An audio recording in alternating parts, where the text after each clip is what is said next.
ॐ महालक्ष्मी नमस्तुभ्यं नमस्तुभ्यं दयानिधि नमस्ते महामाये श्रीपीठे सुरपूजिते संघजगदास्ते महालक्ष्मी नमोस्तुते लक्ष्मी नमः। सभी माता भाई बहनों को पंडित हरीशमल का राधे राधे। जैसे कि आप लोग जानते ही हैं, मैं आप लोगों के सम्मुख ज्ञान से जुड़ी हुई छोटी छोटी और अत्यंत लाभदायक बातें लेकर आता रहता हूँ। इसलिए आज आप लोग मेरे इस विषय को भी देखें, अंत तक देखें। यदि आप लोगों को अच्छा लगे तो इसे लाइक और शेयर सब्सक्राइब करना ना भूलें। बहुत से लोग देखते हैं लेकिन सब्सक्राइब नहीं करते, इसलिए उनसे निवेदन है कि सब्सक्राइब अवश्य करें। बहुत से लोगों को सब्सक्राइब करना भी नहीं आता, इसलिए वह लोग अपने जिनको जानकारी ना हो वह अपने बड़ों से या छोटों से सब्सक्राइब के बारे में जानकारी ले लें और मेरे चैनल को अवश्य सब्सक्राइब करें। तो आज का विषय है लक्ष्मी, धन लक्ष्मी, आवागमन लक्ष्मी, चलित लक्ष्मी।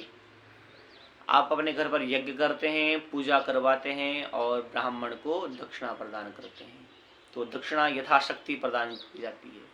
तो हमेशा याद रखें कि ब्राह्मण आपके घर में कार्य कर रहा है तो उसे आप दक्षिणा दे रहे हो तो उसे प्रसन्न मन से जो है, अपने प्रसन्न मन से जो है उसे दक्षिणा प्रदान करें और दक्षिणा ऐसी दें कि वह भी प्रसन्न होकर आपके घर से जाए। क्योंकि दक्षिणा जो है यज्ञ की पत्नी का नाम है दक्षिणा।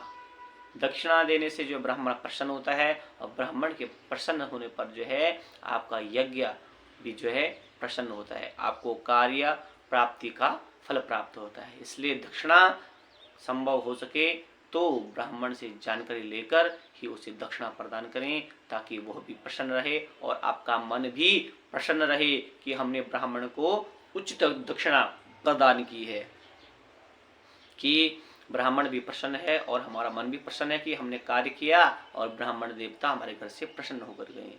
क्योंकि ब्राह्मण ही पृथ्वी पर सर्वभूत ब्राह्मण ब्रह्मा का स्वरूप कहा गया है।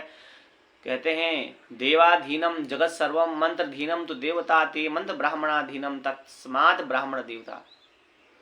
देवाधीनम जगत सर्वम, देवताओं के अधीन जो है संपूर्ण संसार है। देवाधीनम जगत सर्वम मंत्रधीनम तो देवता, और मंत्रों के अधीन कौन है? देवता। मंत्रों के अधीन कौन है? देवता।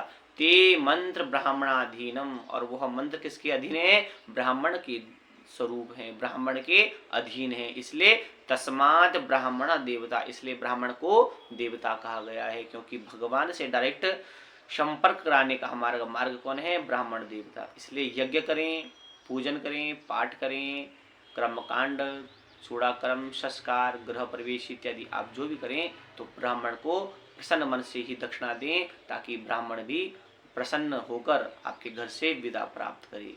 क्योंकि आप लोग दक्षिणा यदि कम देंगे तो ब्राह्मण नाराज होगा और उसके नाराज होने पर आपका कार्य फलीभूत नहीं होगा, आपको उसका फल प्राप्त नहीं होगा। बहुत से लोगों को देखा है मैंने कि ब्राह्मण जी को दक्षिणा देते हैं कि चलो भोजन दक्षिणा दे दें या कार्य की दक्षिणा दे रहे हैं, कि बहुत से लोग विघ्न डालते हैं कि अरे आपने तो पंडित जी को ज़्यादा दक्षिणा दे दी।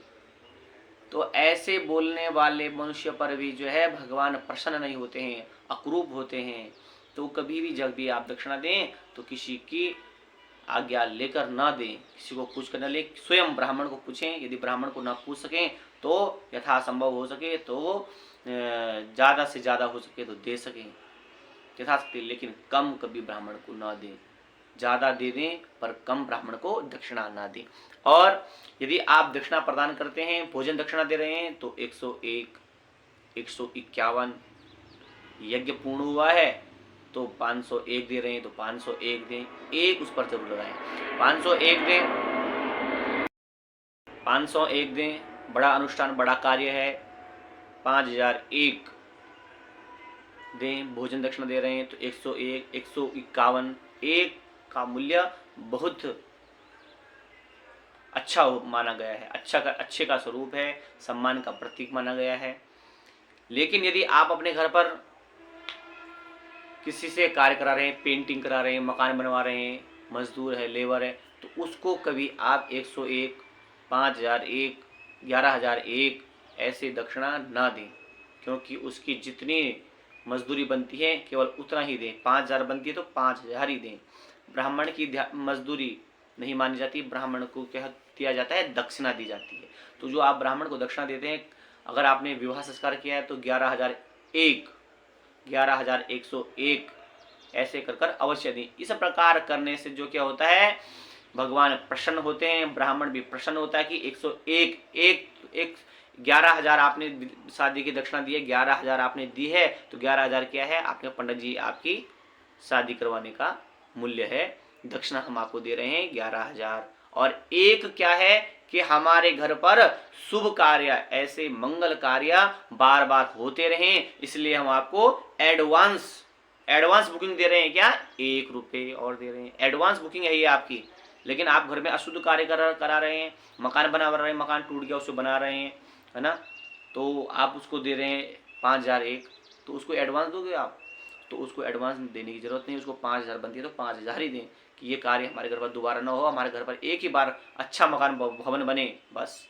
और आप यज्ञ करवा रहे हैं, शुभ कार्य कर रहे हैं, तो ब्राह्मण को 101, 11,001 ऐसे कार्य दें कि हमारे घर पर ऐसे शुभ कार्य बार बार होते रहें। इसलिए आपके पंडित जी यह संस्कार करने की दक्षिणा है। और ये जो 1 रुपये हमने दिया है, ये क्या है, एडवांस बुकिंग है, आगे की बुकिंग है कि हमारे घर पर दोबारा ऐसे मांगलिक कार्य, ऐसे शुभ कार्य आपके हाथों द्वारा होते रहें, इसलिए हम आपको 1 रुपये और दे रहे हैं। और यदि कोई मेहमान घर पर आते तो हम उसको भी जो है 11 रुपये, 101 रुपये, 21 रुपये, 51 रुपये देते, तो उनको देते हैं। इसलिए दिया जाता है कि ये तो आपके आने की दक्षिणा है और 1 रुपये आपकी एडवांस बुकिंग की, हमारे घर पर दोबारा शुभ कार्य हो और आप अवश्य आएँ।